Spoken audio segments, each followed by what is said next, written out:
जय हिंद दोस्तों, जय श्री कृष्णा। कैसे हैं आप लोग? उम्मीद करता हूँ आप सभी लोग मस्त होंगे, स्वस्थ होंगे और बहुत ही अच्छी तरह से आप लोग पढ़ाई कर रहे होंगे। दोस्तों, आज की इस वीडियो में हम लोग सीखने वाले हैं कि वैद्युत क्षेत्र क्या होता है और वैद्युत क्षेत्र की तीव्रता किसे कहते हैं। यानी कि हम लोग परिभाषा, फार्मूला और उसका बीमा और मात्रक भी बहुत ही अच्छी तरह से सीखने वाले हैं। दोस्तों, सबसे पहला टॉपिक है वैद्युत क्षेत्र, यानी कि वैद्युत क्षेत्र किसे कहते हैं। जैसा कि आपको नाम से ही समझ आ रहा होगा कि विद्युत का क्षेत्र यानी कि वैद्युत का क्षेत्र को वैद्युत क्षेत्र बोलेंगे। लेकिन दोस्तों, आपको कैसे पता होगा कि यह वैद्युत का क्षेत्र है कि नहीं है?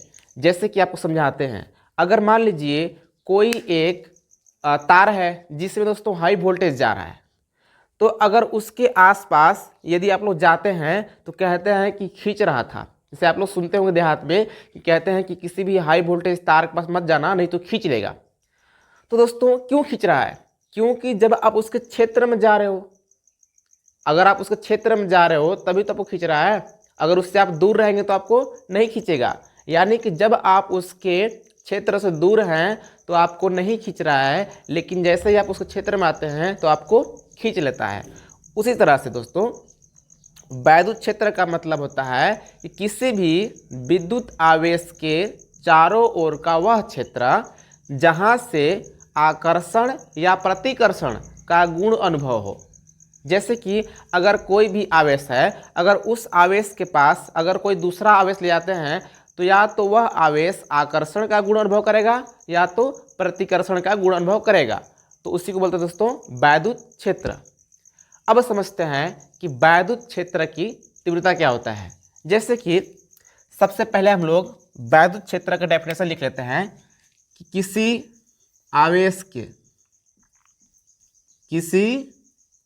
आवेश के चारों ओर का वह क्षेत्र, किसी आवेश के चारों ओर का वह क्षेत्र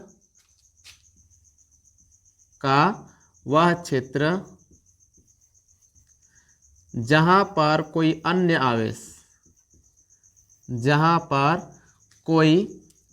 आवेश आकर्षण या प्रतिकर्षण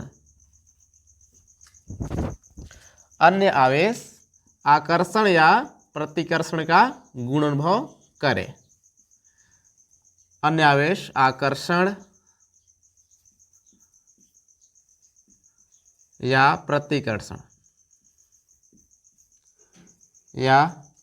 प्रतिकर्षण का गुण अनुभव करे, वह क्षेत्र को दोस्तों कहते हैं वैद्युत क्षेत्र।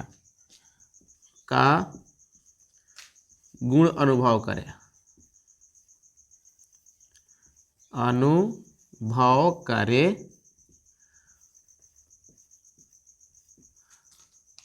उस क्षेत्र को वैद्युत क्षेत्र कहते हैं दोस्तों। वैद्युत क्षेत्र कहते हैं। अब दोस्तों, हम लोग समझते हैं कि वैद्युत क्षेत्र की तीव्रता क्या होती है। वैद्युत क्षेत्र की तीव्रता, वैद्युत क्षेत्र की तीव्रता दोस्तों ध्यान दीजिएगा। जैसे कि मान लीजिए हमारे पास एक कोई आवेश है जिस पे प्लस क्यू आवेश है दोस्तों। तो इस आवेश के चारों तरफ वैद्युत क्षेत्र होगा ना। इस आवेश के चारों तरफ वैद्युत क्षेत्र होगा जहाँ पे कोई अन्य आवेश आकर्षण या प्रतिकर्षण का गुण अनुभव करेगा। जैसे मान लीजिए इस आवेश के वैद्युत क्षेत्र में हम एक परीक्षण आवेश लाते हैं जिसको बोलते हैं Q0। तो इस परीक्षण आवेश पे इस आवेश की वजह से कुछ न कुछ बल अनुभव होगा, तो उसी बल को कहते हैं वैद्युत क्षेत्र की तीव्रता। यानी किसी भी वैद्युत क्षेत्र में यदि कोई एक परीक्षण आवेश लाते हैं तो उस परीक्षण आवेश पे जितना बल का अनुभव होता है उसी बल को कहते हैं वैद्युत क्षेत्र की तीव्रता। तो दोस्तों इसका परिभाषा हम लोग लिखेंगे कि किसी वैद्युत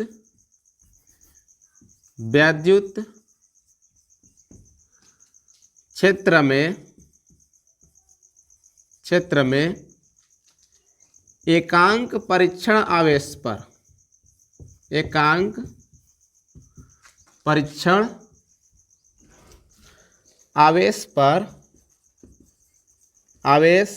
पर लगने वाला बल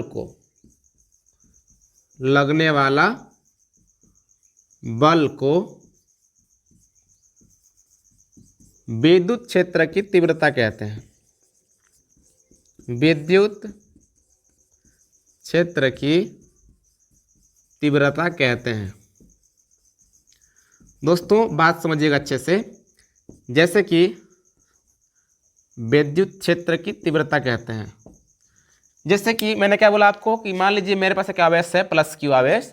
यदि इस प्लस क्यू आवेश के क्षेत्र में कोई अन्य परीक्षण आवेश लाते हैं तो इस आवेश की वजह से इस पे कुछ बल लगेगा जो कि दोस्तों प्रतिकर्षण बल होगा, क्योंकि जो ये परीक्षण आवेश होता है दोस्तों ये धनावेश होता है।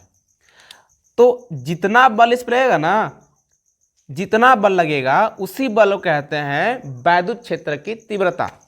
यानी इसमें जितना बल लगेगा इससे हम लोग ये अनुभव कर लेंगे कि इसमें कितना वैद्युत क्षेत्र की तीव्रता है। दोस्तों उम्मीद करता हूँ आपको सारी बातें बहुत ही अच्छी तरह से समझ में आ रही है। तो यदि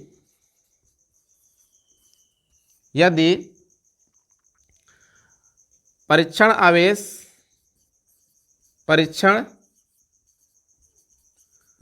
आवेश Q नॉट हो तथा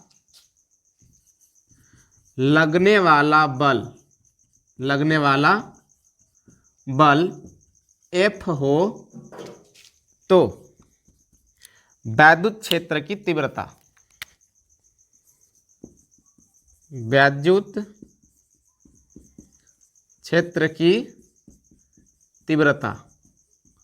तो दोस्तों इसको बोलते हैं E, यानी कि वैद्युत क्षेत्र की तीव्रता को दोस्तों E बोला जाता है।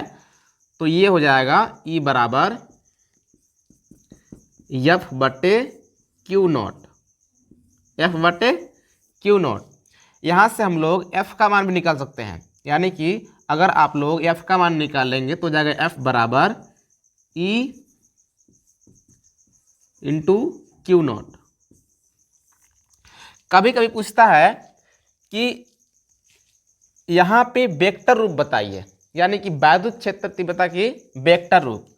तो अगर इसका वेक्टर रूप निकालेंगे हम लोग, वेक्टर रूप, तो दोस्तों जो विद्युत क्षेत्र होता है कि तीव्रता होता है ये एक सदिश राशि है, इसीलिए वेक्टर E बराबर लिखेंगे वेक्टर F और बटे Q नॉट। ये दोस्तों हो जाएगा सदिश या वेक्टर रूप कह सकते हैं इसको, जहाँ पे जो F है लगने वाला बल और आप लोग को पता होगा दोस्तों को जो बल होता है सदिश राशि होता है। कैसी राशि दोस्तों? सदिश राशि। और जो E है ये वैद्युत क्षेत्र की तीव्रता है, वैद्युत क्षेत्र की तीव्रता है। और जो Q नॉट है ये एक परीक्षण आवेश है, परीक्षण आवेश। दोस्तों परीक्षण आवेश जो होता है ये परीक्षण आवेश अदिश राशि होता है, अदिश राशि होता है।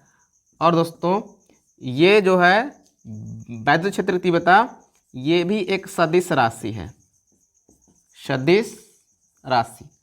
अब समझते हैं मात्रक और बीमा। जैसे कि आपको पता है दोस्तों कि F को बोलते हैं फोर्स यानी बल, तो बल का मात्रक होता है न्यूटन। तो हो जाएगा न्यूटन, और ये बटा है तो प्रति, अब इसका मात्रक कूलाम, यानी इसका मात्रक हो जाएगा न्यूटन प्रति कूलाम। तो दोस्तों आप लोग अच्छे से लिखिएगा, थोड़ा नीचे लिखिएगा कि वैद्युत क्षेत्र की तीव्रता का मात्रक न्यूटन प्रति कूलाम होता है तथा बीमा। अब बीमा में दोस्तों निकालते हैं बीमा कैसा होता है। जैसे मान लीजिए यहाँ पे न्यूटन है, तो न्यूटन का आपको पता है कि बीमा होता है M/L/T और कूलाम का होता है A और T। तो अगर इसको ऊपर ले जाएंगे दोस्तों तो क्या हो जाएगा बताइए, M/L/T हो जाएगा, क्योंकि ये जो एक है ऊपर जाएगा तो जाएगा 3 ठो, और जो एक जाएगा A हो जाएगा। तो ये आपका हो जाएगा बीमा। दोस्तों उम्मीद करता हूँ कि आपको वैद्युत क्षेत्र और वैद्युत क्षेत्र की तीव्रता क्या होता है बहुत ही अच्छी तरह से समझ आई है। अगर आपको समझ आई हो तो इस वीडियो को प्लीज़ लाइक कर दीजिएगा और इस चैनल को सब्सक्राइब करके बेल आइकन प्रेस कर लीजिएगा, ताकि आपको अगली वीडियो का नोटिफिकेशन मिल सके। तो दोस्तों मिलते हैं किसी और वीडियो में, तब तक नमस्कार, जय हिंद।